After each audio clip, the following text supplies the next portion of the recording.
It's a fourth line day. Hello. Today we are looking at gate 39 in line 4, and this is called Temperance. The fourth line is the foundation line of the upper trigram. It's the responsibility of the fourth line to be able to transfer the essential information of the lower trigram and turn it into something transpersonal so that it can be externalized. It is unidirectional. It has a very fixed process. Now, Ra wrote that this fourth line is one of the great lines of all the 384 lines. It is such a complex line. Even the language of this line, its keynotes, they come from everywhere else in the body graph. So it's called Temperance, and the lifetime learning says careful evaluation and assessment before taking action. And that means really before provoking, careful evaluation before provoking. The nature of the gate is not about doing, it's about provoking. So the 39-4 is aware that there is a 55 at the other end of the channel, that there is an emotional spirit moving in its wave at the other end. And so we find this line of temperance, and we have this a sort of process that has to be matured into with the lifetime learning. This line is very restrained. After all, the knowledge that comes from the information of the lower trigram is to disengage. Take responsibility for your confrontations. Pick your shots. The exaltation says the values of feelings and instincts in establishing the proper timing. The energy to provoke at exactly the right time. So the value of feelings and instincts and the proper timing. So this language then highlights the complexity of this line because it brings in keynotes from the tribal with the word instinct, individual, of course, with the word timing, it's an individual gate anyway, and collective with the word feeling. All of that in one sentence. Timing is a theme that runs through so many lines. What is perfect timing? It's being yourself. It always comes back to what is perfect action? It's being yourself. Now, this is where all of us, it's where our magic lies. Just be ourselves. This is the perfection of the dance. The dance that we are all taking part in, whether or not we're part of human design, whether this is informing our daily decision-making process and how we interact or not, we're still part of the dance. Just because we happen to be alive here and now. It's one of those things we don't have to turn it into anything because we are it. We don't have to do anything. It's in us. It is us. We have this beautiful, graceful movement in space, in time, and we do not set the timing. Our minds might think we do, but we do not set the timing. The dancer does not control the orchestra. We just show up as ourselves and dance. Ra says that the 39-4 is a bit of a pain, actually, because they're never going to let go of you. They're great button pushers. They put the pressure on you. The root is a pressure center after all. So they put the pressure on and they stress you out, and that's what they do. And if it's the right pressure, then that's great. You can get a diamond out of the right pressure after all. In the detriment, we have the faulty belief that willpower alone can overcome any obstacle, regardless of circumstances. The energy to provoke that ignores circumstances. So we have another tribal keynote here with the willpower. Again, it's a very complex line, this 39-4. And this detriment shows us so much the inherent nature of this fourth line and its fixed fate. Because it's really describing it very clearly. They just have to externalize. They just have to provoke. These people are putting their finger on your sore spot all the time. They're hoping after a while that, that maybe you'll just get numb to their poking and then everything will be okay. And of course, this is a program, this is all a mechanic. And so while it's very tempting to feel sorry for the person who's being provoked, they are someone who obviously needs to have that button pushed all the time because it's what's happening, and that's just the way that it works. And it's also worth remembering how important provocation is to our process as a species, because it is out of this kind of provocation, this kind of pressure and energy, that the mutation will take place. So the 38-4 is called investigation. It's actually a very good first line keynote, but the 1 and the 4 are in harmony together. So why not? Let's have a first line keynote. When you're looking at the other, when you are evaluating whether to provoke or not, this is supported by this 38-4, by this investigation. In order to accurately evaluate and assess, first get all the facts together and then provoke. Or not. We always must have the or not, because maybe not having all the facts and provoking, that's the provocation, is you haven't got all your facts. Don't come here and provoke me when you haven't got all your facts. The moon is still in gate 16 in that throat center, and then it does its thing going through all of the manifesting throat gates. It does its thing. So anyway, we start with gate 35. So all of the next 3 throat gates. Gate 35 at 12:45. This is the gate of progress, the gate of change, where we learn that progress cannot exist in a vacuum. It's dependent on interaction. This is an energy that is always ready to engage in a new experience. And it doesn't think about the consequences.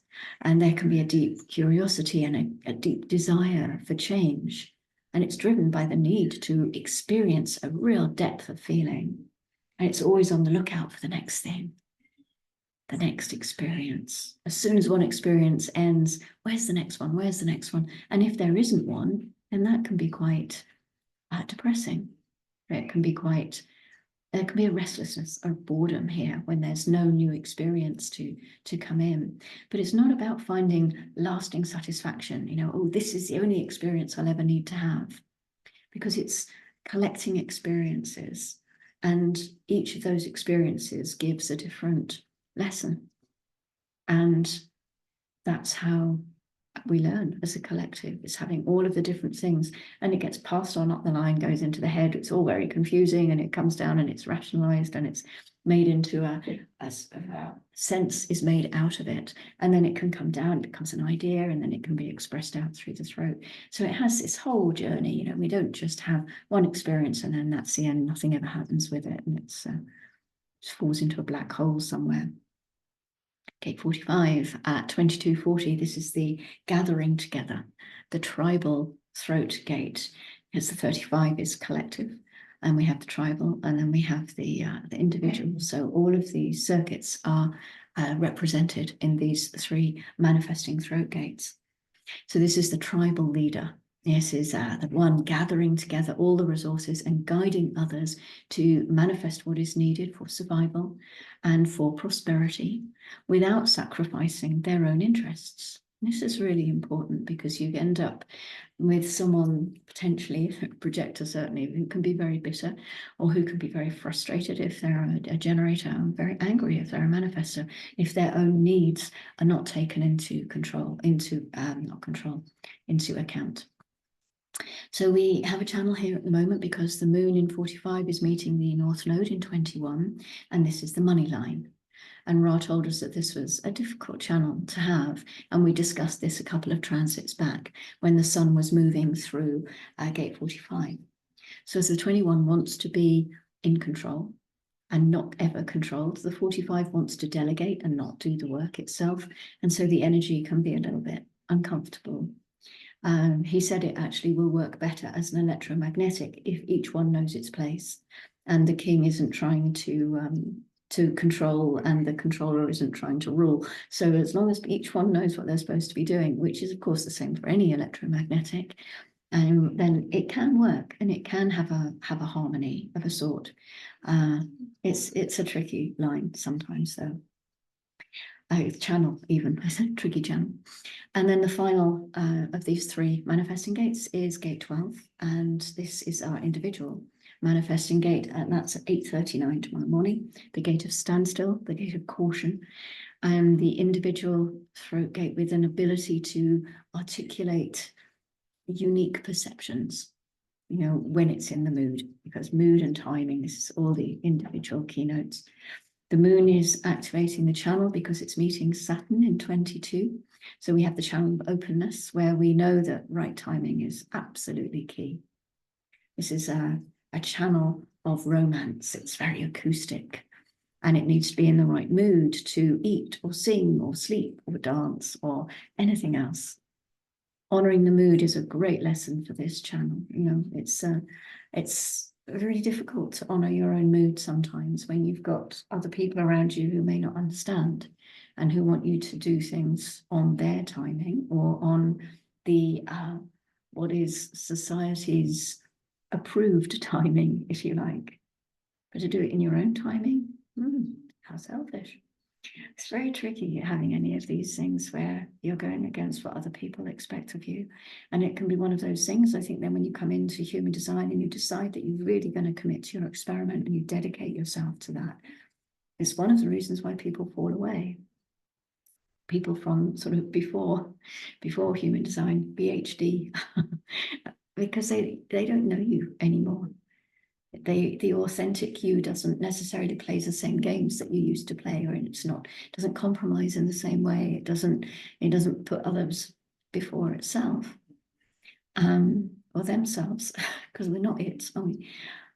And so other people, I've had people in my life who, they quite liked me as I was before, and they don't know me now, and I'm uncomfortable for them because of that. And so people have dropped away out of my life. And on the one hand, you can think, well, that's really painful and that's really, really difficult. And on the other hand, I notice that it has really made room for other people to come in, other people who do appreciate my journey and who are on their own path, because I have to say most of the people that have come in are human design people. And so we have that mutual appreciation for what each other is trying to do, and recognition for just how fucking difficult it is sometimes to be yourself and to love yourself, and also recognizing that it's the only way forward. It really is the only way forward. So it went off on one mess. Anyway, get back to what are we on? We're on the 12th, 22, aren't we, with the moon and Saturn? So I've lost my thread completely now. We're honoring our moods, we're honoring our own timing. This is an individual manifestor channel, and so there is the potential for great impact, and it's also emotional, so there's no truth in the now here. And our manifestors have to wait before initiating, before informing people that they're going to do something that's going to impact them. And that's me done for today. Thank you very much for your attention. Thank you for tuning in. I really appreciate you so much. I don't know many of you who watch these recordings that I make. I really appreciate that you take the time out of your lives to spend a few minutes with me every day. So